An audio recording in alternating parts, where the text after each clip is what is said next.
guys, coming at you for another video. Got my glasses off, so can't really see too well. But see, they're just really kind of glary. It's just weirding me out. This week we are 23 weeks. Wow, where did the time go? I only have like, what, 5 more weeks of the second trimester? Yikes! Yeah, I don't even know if I'm prepared for what's gonna come. But one day at a time, anyway. I know I'll be here before I know it, but you know. Wanted to make a video, just for an update and stuff like that, because some things have happened. And then at the end of the video, I'll have some baby bling that I got recently. Because you know a girl's got to shop. Anyways, I saw a new bariatric surgeon, and he ordered some labs, and some things came back abnormal. Protein was low, so I increased it from 120 up to 150 grams a day. Before pregnancy, I was doing 120 just for me, so I guess, you know, with the baby, you know, needing protein, I have to increase it. And with my surgery, I only absorb like half that. I'm bad at math, so I'm not going to do the math right now, but you can, you know, do it for yourself. So hopefully that's going to be enough. We'll figure it out. If not, might need to up it more in the third trimester, because as he grows, you know, he's going to be taking more. Another one that was low was calcium, which kind of surprised me because I increased it once I got pregnant, but I guess it wasn't enough. Before pregnancy, I was taking 500 milligrams of calcium citrate 4 times a day. So, you know, 2 pills every couple hours. And then when I found out I was pregnant, I increased it to 5 times a day. So that's what, like, again, my brain is just too gone for the day. Just got off work, so it's not wanting to do math right now. I don't have a calculator up. My phone's across the room. Don't judge me. And so, you know, I was taking it 5 times a day. I'm like, what? How is it low? But, you know, baby takes what it wants, you know. So now I'm taking calcium 6 times a day. I don't know if it's the brand. Calcium citrate is supposed to be the best one for my type of surgery to absorb. Like carbonate, I know we don't absorb carbonate too well, so I stay away unless it's in the Tums, and I'm just like, oh God, help me. You know, this heartburn. Oh. But that's another story for another day. So yeah, 6 times a day. I take a lot of vitamins being pregnant. Like, I thought I took a lot, you know, just from having my surgery, but I'm literally taking them all through the day. I got one of those pill cases. I don't know if I have one here. I don't. But it's got the 4 of them. And that doesn't carry them all because I take pills more than 4 times a day. So I take those, and then I take another 4. So basically 8 times a day up until bedtime. And then once I sleep, I get up in the middle of the night, take my iron, which isn't working. They didn't test my ferritin, but the TIBC came back high, which,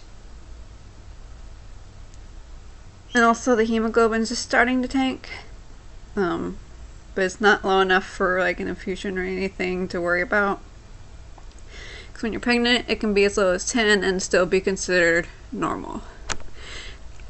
I didn't make the rules. That doesn't make sense to me, but whatever. It's only like 11.8, and anything under 12 is flagged for abnormal. TIBC is low, or not low, high, which I was reading, and it said that means like your stores are low, but nobody tested my ferritin, so whatever.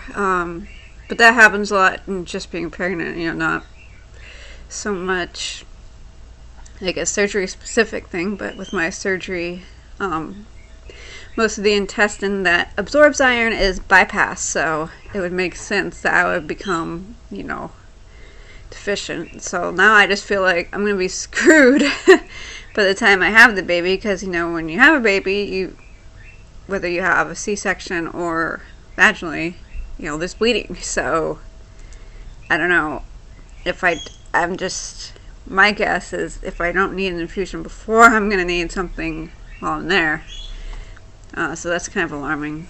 But I just really don't like hospitals. Ever since I had my last fiasco of the bowel obstruction and sepsis, where I was there for 3 weeks in the hospital, pumped full of every antibiotic known to mankind, felt like, and several iron and blood transfusions. So that's just kind of at the back of my mind, like, I don't want that again, ever. So, but they said, I don't know, I asked my OB, he said everything looked fine, but I know my body, so I increased my protein and my calcium, and I might email this bariatric surgeon because he hasn't written me back yet, and for my insurance, I can write them online. Sorry, my voice. But so mostly normal, so that was good. My folic acid was high, so I was alarming, but my OB said, it's not going to hurt the baby at this point. So I was taking a multivitamin 3 times a day. So I was taking prenatal twice and then a Costco multi.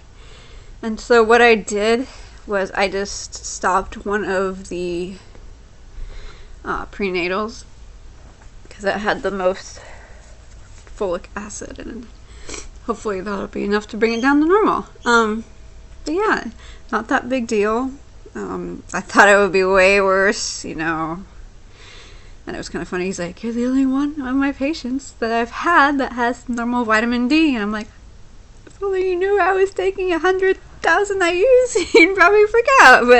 But anyways, but it was low before pregnancy. My actual surgeon was like, double your vitamin D. Sorry, I don't know why my nose is all... well, I do. Another fun side effect of pregnancy.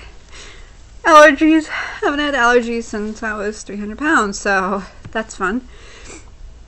A big deal. They let me take Claritin, which kind of helps, but also tries it out sometimes, so I have bloody noses, but again, pregnancy related, all the fun stuff. What else? Just have to vacuum a lot, which brings up to my next complication. I'm just gonna call it a complication because it is what it is. I found out because one day I woke up and I couldn't walk. I was in excruciating pain with my hip. It felt like it was my left hip, and it felt like I couldn't even move my left leg. And like I would notice before when I would, I'd go to something on the weekend where I'd be doing a bunch of walking, which normally I wouldn't do. Honestly, I've been sitting on my butt too much. And then after, like, the next day, it would just feel sore. I couldn't hardly move my leg. And then one day, it just got so bad, I couldn't walk.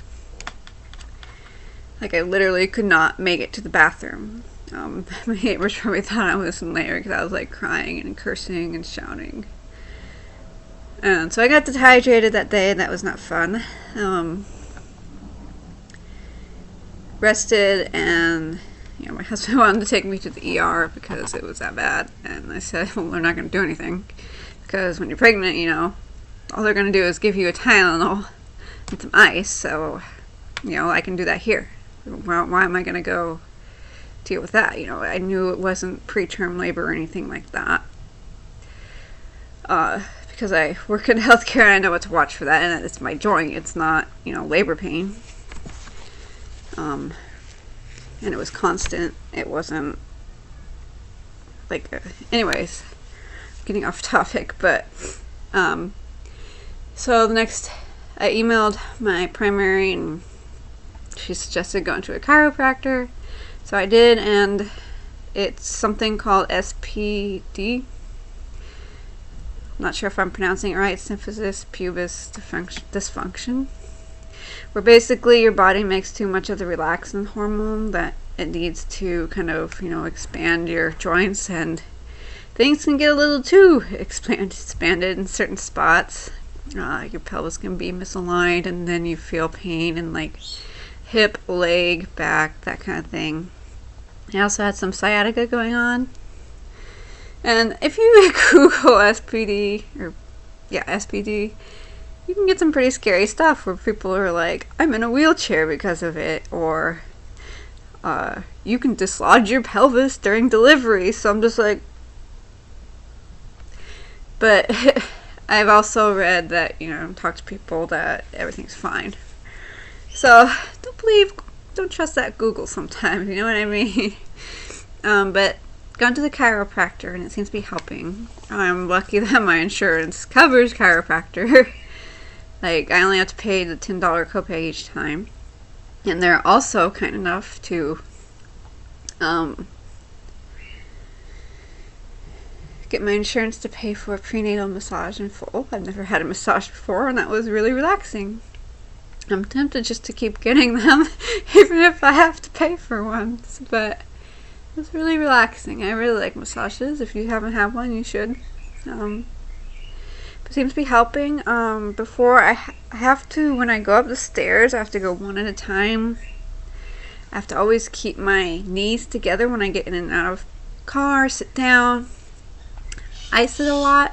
She said ice it, don't heat, and boy was she right, because I made the mistake of taking a hot shower one night and I was like, oh hell no, I can't deal with this. Like, the pain just started coming back. It was horrible. But now, after keeping at it and stuff like that, pain's getting under control, and I'm resting a lot. I pretty much sit for most of the things. If I have to get dressed, I have to sit down and do that, just things like that. So it kind of makes me feel a little disabled, like I was, when I was 300 pounds, but excuse me, it's only temporary. So I'm not getting too upset about it. But it is kind of an adjustment, when you're really active, excuse me, and then all of a sudden you can't. It's frustrating, but it's getting better. Before I had trouble just, turning like that. I have to go really slow and be like, because it would go the wrong way. And that's the thing, any wrong movement, and it would pinch and feel like someone's just ripping your joint out of the socket, and it was horrible. Now I can do it pretty well, but I'm not trying to get too cocky about it and injure myself, so I'm still taking it slow, even though, like, the pain is not as bad. She said that if, once my pain gets down, we can do once a week, because, pregnancy does things to your body, and yeah. If you've been pregnant, you know what I mean. Anyways, now to the baby bling. Enough medical stuff. I found this. It's baby, is it born or Bajorn? I don't know. I'm terrible at pronouncing things. This is normally like $80 at Babies R Us, and I got it for $40, and it's in the box, so pretty good condition. Yeah.